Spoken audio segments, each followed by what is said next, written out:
These wash faces because of wudu. These purified bodies before they come to the masjids. These are the people that Allah Azza wa Jal praises. Prayer is very important in the life of a real Muslim.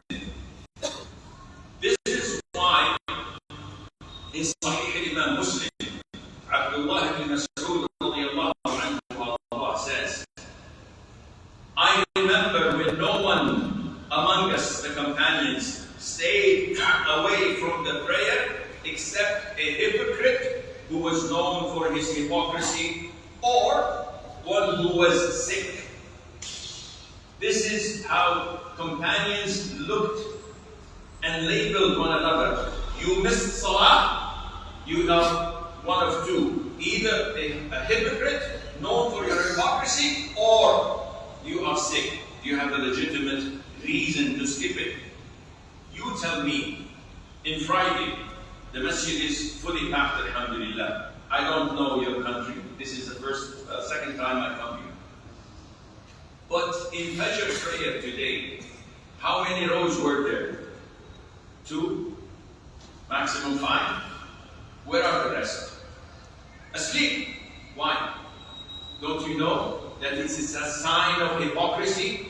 Don't you know that your status with Allah depends on your status in the masjid?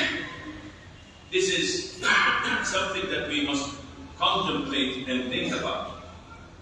The men that pray in the masjid are those who are loved by Allah. So if you don't pray in the masjid 5 times a day till the rest of your life, there is a big probability that Allah does not love you. Though He gives you wealth, though He gives you health, but this is not a sign that Allah loves you. Allah says in the Quran, certainly a mosque founded on righteousness from the first day is more worthy of your prayers.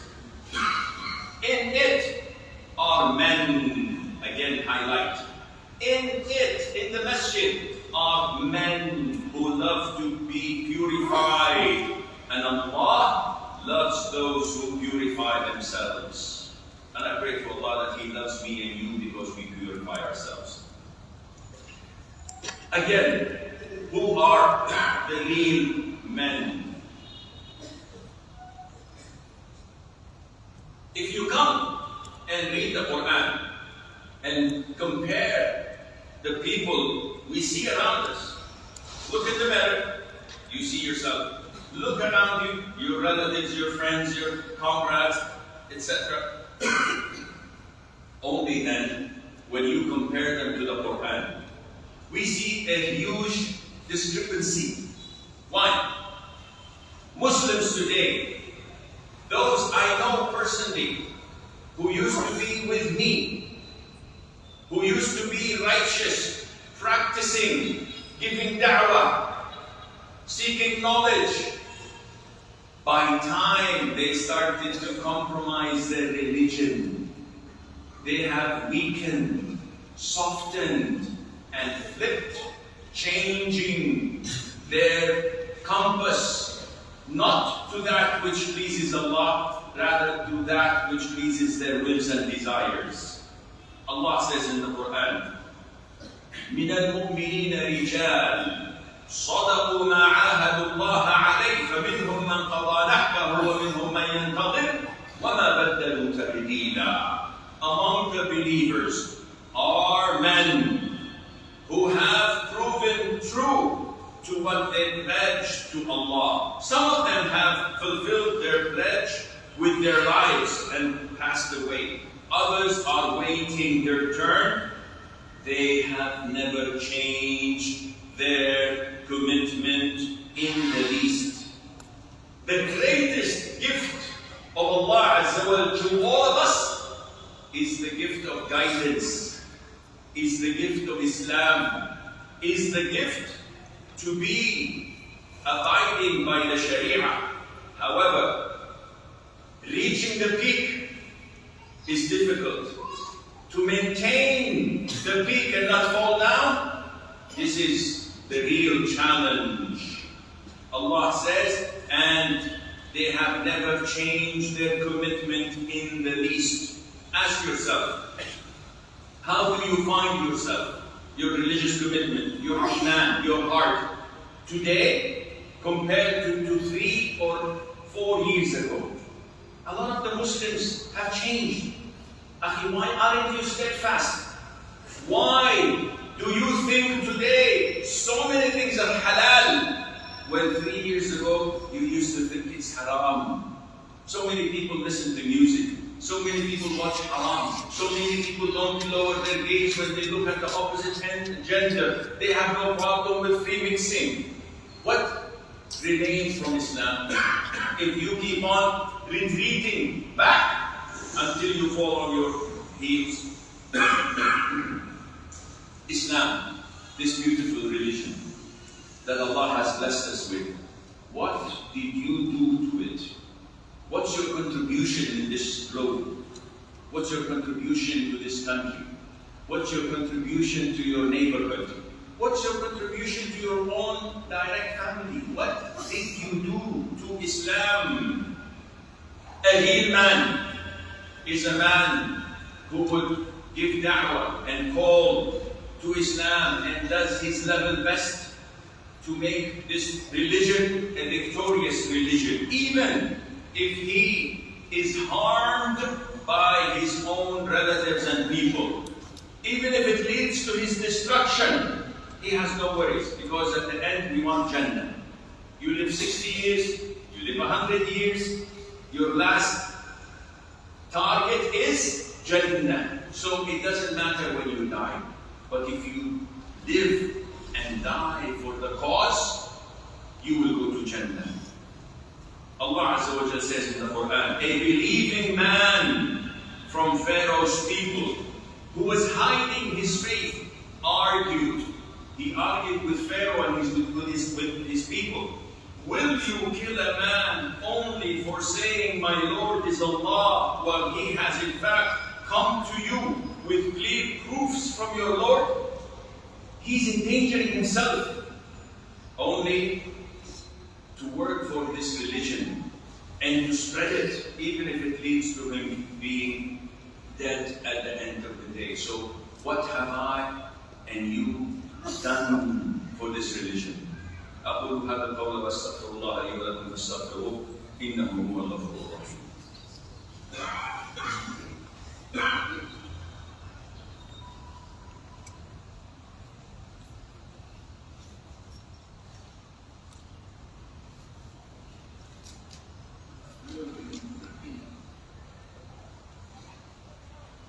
الحمد لله رب العالمين وأشهد أن لا إله إلا الله وحده لا شريك له وأشهد أن محمدا عبده ورسوله صلى الله عليه وآله وصحبه أجمعين.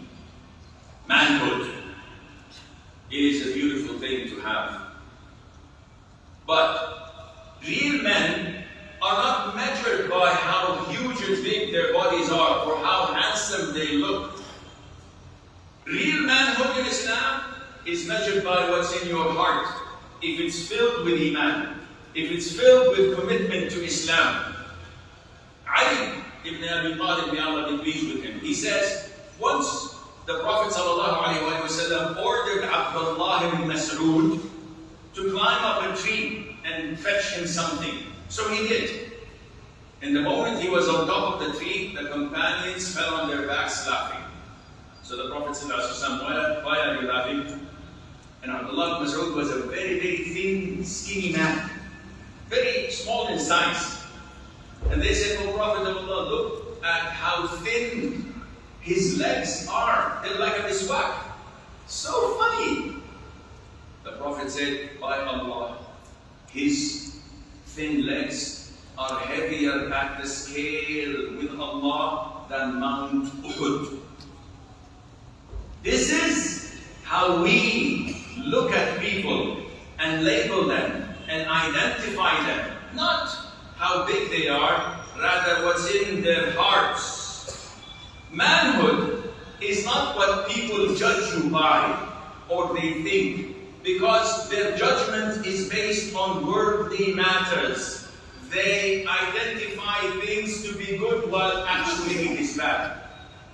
Sahl ibn Sa'd al-Sa'idi, may Allah be pleased with him, narrates that while the Prophet was sitting with one of his companions, sallallahu alayhi wa sallam, a man passed by. So the Prophet said to this companion of his, "What do you think of this man?" So the man said, "Oh Prophet of Allah, this one is one of the dignitaries of the Muslim. This person, if he proposes to a woman, her family must give him in marriage. And if he intercedes, they must accept his intercession." The Prophet did not comment, alayhi salatu wasalam. Later on, a man who was among the poor from the Muslims passed by. So the Prophet said to him, "What do you think of this one?" And he said, "Oh Prophet of Allah, this man is su'uluk. He's so poor, he doesn't have a thing. If he were to propose for marriage, he would be rejected. If he were to intercede, his intercession would be rejected. And if he were to talk, no one would listen to him." The Prophet ﷺ said, "He is better at the side of Allah from scores of people like him." This poor person, this is real manhood. It's not how fancy your car is. It's not how big your house is. It's not how important your job is. It's not how much you have in your bank account. It is how Allah Azza wa Jal looks at you. We often think that manhood is to be strong, to be able to beat people up, to lift weights. Islam says, no, this is not real manhood. The Prophet says, alayhi salatu wasalam, the strong man is not the one who can wrestle and fight. The strong man is the one who controls himself at the time of anger. How many times have you seen righteous practicing Muslims fighting in the streets just because someone had an accident with them or someone who insulted them? This righteous practicing Muslim is not a real man, though he prays in the first row, because he's not following the way of the Prophet ﷺ. Real manhood is not by shouting. Real manhood is not by suppressing others and imposing your own opinion over everyone else. Real manhood is not by subjugating women. Some people think that if I control my wife and not let her breathe and not honor her and not let her have a happy marriage, I'm a real man. This is not true. The Prophet says, alayhi salatu wasalam, "Khayrukum khayrukum li ahli." The best of you are the best to their women. And I, he refers to himself, am the best to my wives. Some think that manhood is to marry a second wife, third, or a fourth. Actually, it's not a trophy you put on the shelf. This is a responsibility. Real manhood is how you deal with your wives. Some youngsters at school, their peers laugh and whisper in their ears, "Real manhood is to smoke. Try this." They think that when you smoke, you become a real man. When you put a tattoo, you become a real man. When you imitate the disbelievers, you become a real man. Wallahi, you don't. Some people think that manhood is in transgressing on other people's rights. If I'm able to cheat, if I'm able to rob, if I'm able to take bribes, if I'm able to deceive others, or suppress my employees and fire them and show my control and power, I'm a real man. This is not real manhood. Real manhood is that Allah is pleased with you. Is that you're complying with the Sunnah 24 hours, 7 days a week, in your home and outside your home, in the way you treat the rich and the poor, those of authority and those who do not have a job.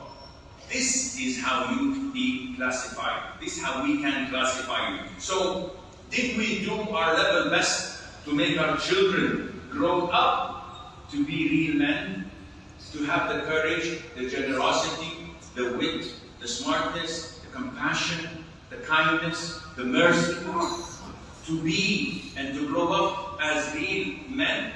Did we choose for our own daughters for marriage real men who would honor our daughters, who would respect them, who would give them a nice and a good life? Therefore, fear Allah, O servants of Allah, and try your level best to imitate, to mimic, to be like our Prophet sallallahu alaihi wasallam, who is the master of all men, who is the best man ever to walk the earth. And if we do that, if we look like him, if we act like him, if we behave like him, wallahi, we will gain success in this dunya and the hereafter. نفعني الله وإياكم بالقرآن والسنة المطهرة.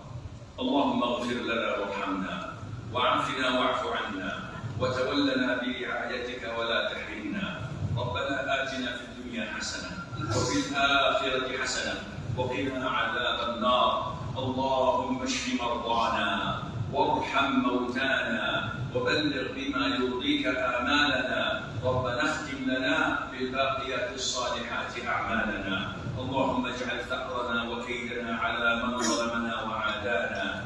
اللهم أعز الإسلام والمسلمين ودمر اللهم أعداء هذا الدين من المشركين واليهود والصليبيين وإخوانهم وأعوانهم من المنافقين يا عزيز يا حكيم. اللهم أبرم لهذه الأمة أمر رشد يعز فيه أهل طاعتك ويذل فيه أهل عصيانك ويؤمر فيه بالمعروف وينهى فيه عن المنكر يا عزيز يا حكيم. وصل اللهم وسلم وبارك على نبينا محمد وعلى آله وصحبه